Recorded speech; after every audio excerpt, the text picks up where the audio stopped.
जो कम पढ़ते हैं ना वो ज्यादा थकते हैं। कई बार ऐसा होता है जो लोग बाहर पढ़ते हैं और वो घर जाते हैं तो इतनी सारी बुक्स ले लेकर जाते हैं और पता पड़ा उनमें से कुछ भी एक आध किताब यूज हुई। तो कुछ नया मत पढ़िए, कुछ आगे का मत पढ़िए। वो 2 से 3 घंटे, वो कहते हैं ना ये 2 से 3 घंटे, वो 70 मिनट आपसे कोई नहीं छीन सकता। ऐसे ही सुबह के 2 से 3 घंटे आपसे कोई नहीं छीन सकता। Hello my dear students, this is doctor Akanksha Agarwal, आपकी गुरु माँ।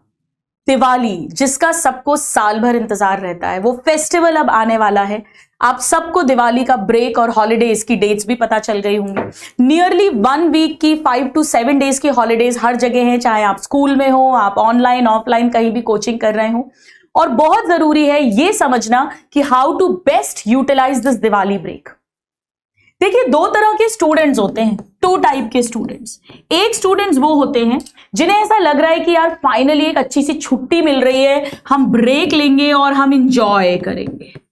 जनरली ये वो स्टूडेंट्स होते हैं जो साल भर भी ज्यादा नहीं पढ़ रहे होते हैं, और जो कम पढ़ते हैं ना वो ज्यादा थकते हैं। जैसे टेस्ट में भी होता है ना, जिन्होंने ज्यादा टेस्ट की तैयारी नहीं की होती है वो टेस्ट देने के बाद ऐसे सोते हैं घोड़े बेच के जैसे कितने पत्थर तोड़ के पढ़ाई करी है। तो ये होगी फर्स्ट कैटेगरी के स्टूडेंट्स। और सेकंड कैटेगरी के वो स्टूडेंट्स हैं जो ये सोचते हैं कि दिवाली की हॉलीडेज मिल रही हैं, यानी मेरी क्लासेस नहीं होंगी, और क्लासेस नहीं होंगी तो मुझे एक्स्ट्रा टाइम मिलेगा और इस एक्स्ट्रा टाइम को मैं बहुत शानदार तरीके से यूटिलाइज कर सकती हूं या कर सकता हूं।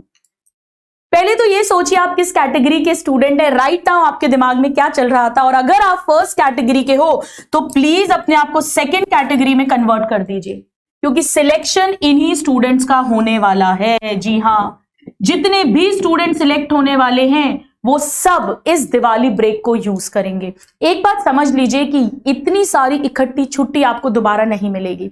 अगर आपने इसे प्रॉपरली यूटिलाइज नहीं करा तो वो रिग्रेट, वो गिल्ट हमेशा आपको रहे। तो आइए देखते हैं फटाफट से कि हम इस छुट्टी को एंजॉय करते हुए फेस्टिवल को कैसे यूज कर सकते हैं।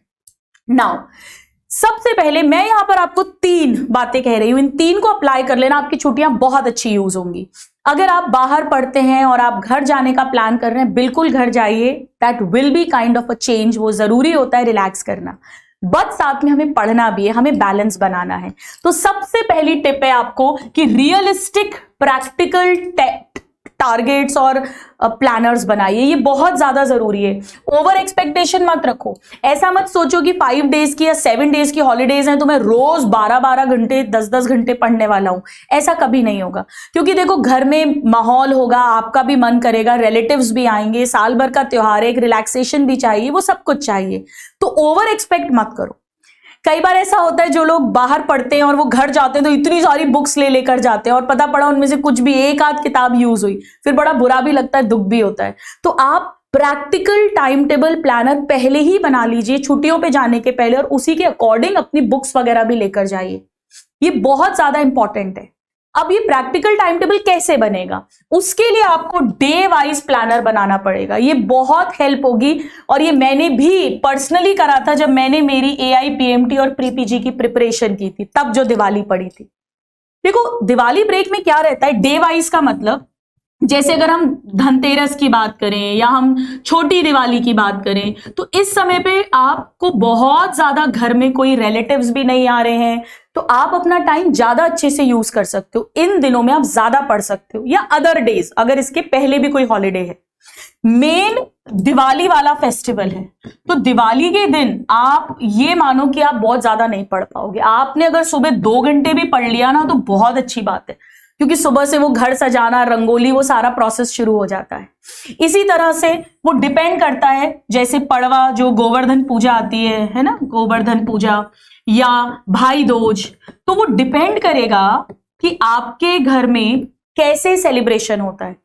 जैसे कुछ लोगों के यहाँ पे गोवर्धन में हम जानते हैं बहुत ज्यादा शाम इन्वॉल्व हो जाती है, या कुछ के यहाँ पे भाई दूज पे बहुत लोग आते हैं, कुछ के यहाँ पे उतने लोग नहीं आते हैं। तो आप अपनी लाइफ के अकॉर्डिंग, आपके फैमिली में जो भी सेलिब्रेशन होता है उसके अकॉर्डिंग डेज प्लान करो कि मैं किस दिन कितना पढ़ सकता हूं। ये बहुत इंपॉर्टेंट है।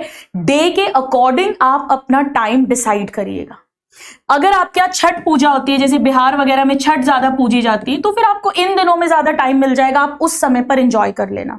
तो ये बहुत ज्यादा इंपॉर्टेंट है कि डे वाइज आप अपना प्लानर बनाएं, इससे आप एक प्रैक्टिकल रियलिस्टिक टाइम टेबल बना पाएंगे। नंबर 3, मॉर्निंग टाइम यूज करो, ये बहुत हेल्प करेगा। देखो सुबह सुबह ना कोई आपको तंग नहीं करने वाला, आप 5 साढ़े 5 बजे उठो ना, आप 8-9 बजे तक अपना पढ़ लो, 9 बजे से फिर आप फैमिली में इन्वॉल्व हो जाओ, जो भी आपकी एक्टिविटीज हैं। बट सुबह के 2 से 3 घंटे तो दिवाली वाले दिन भी आप पढ़ सकते हो। वो 2 से 3 घंटे, वो कहते हैं ना ये 2 से 3 घंटे, वो 70 मिनट आपसे कोई नहीं छीन सकता। ऐसे ही सुबह के 2 से 3 घंटे आपसे कोई नहीं छीन सकता, सिवाय आपके खुद नालायकी के। फिर गिल्ट में जाते हैं, फिर दुख होता है। तो मॉर्निंग टाइम अपना बहुत अच्छे से यूज करो, इसको बिल्कुल भी मिस मत करना। अब ये तो हो गया 3 बातें जो हमें फॉलो करनी है। अब हमें क्या पढ़ना है, हम क्या कर सकते हैं। देखो यहां पर भी मैं आपको 3 चीजें दे रही हूं। नंबर 1, अगर आपका बैकलॉग है तो आप बैकलॉग क्लियरिंग पर पहले फोकस करो। उसमें भी प्लानर बना के जाना, डे वाइज प्लानर, कि मैं किस दिन कितने घंटे पढ़ूंगा, कब पढ़ सकता हूं और मैं क्या बैकलॉग क्लियर करूंगा। तो बैकलॉग क्लियरिंग को फर्स्ट प्रेफरेंस देना अगर आपका है। अगर बैकलॉग नहीं है तो सेकेंड प्रेफरेंस होगा रिविजन। रिविजन आप क्वेश्चंस के थ्रू कर सकते हैं, पीवाईक्यूज के थ्रू, या बायो में जैसे मैं बात करूं तो अगर आप सपोज आप पीडब्ल्यू में यकीन बैच से पढ़ रहे हो तो हम लोग यहाँ पे समरी लेक्चर्स देते हैं, उनके थ्रू आप रिविजन कर सकते हो, या आप जहां भी पढ़ रहे हो, जहां भी आप रिविजन पर फोकस करो अगर बैकलॉग नहीं है। पीवाईक्यूज क्वेश्चंस के थ्रू, बट प्लानर के अकॉर्डिंग, ये बहुत इंपॉर्टेंट होगा। और नंबर 3, आप कुछ इंपॉर्टेंट टॉपिक्स जो आपके लिए टफ टॉपिक्स है, जिनके क्वेश्चंस अक्सर गलत हो जाते हैं, या कोई टॉपिक है, थ्योरेटिकल टॉपिक है बायो का जो समझ में नहीं आता है, या समझ आता है पर लर्न नहीं होता है, तो उसको याद करने में आप फोकस कर सकते हो। तो कुछ नया मत पढ़िए, कुछ आगे का मत पढ़िए। पहला प्रायोरिटी बैकलॉग क्लियर करना, क्लियर्ड है तो रिविजन करना, और साथ में कुछ टफ टॉपिक्स जो आपको लगते हैं उन्हें उठाना। सो आई होप ये छोटी छोटी सी बातें आपको बहुत हेल्प करेंगी इस दिवाली ब्रेक को बेस्ट यूज करने में, ताकि जब आप दिवाली ब्रेक से वापस आए तो आपके चेहरे पे गिल्ट नहीं हो, दुख नहीं हो, खुशी हो कि मैंने फेस्टिवल भी इंजॉय करा और मैंने मेरा टाइम भी वेस्ट नहीं करा। सो मैं पूरे पीडब्ल्यू फैमिली की तरफ से I wish you and your family a very very happy Diwali. God bless you. Thank you.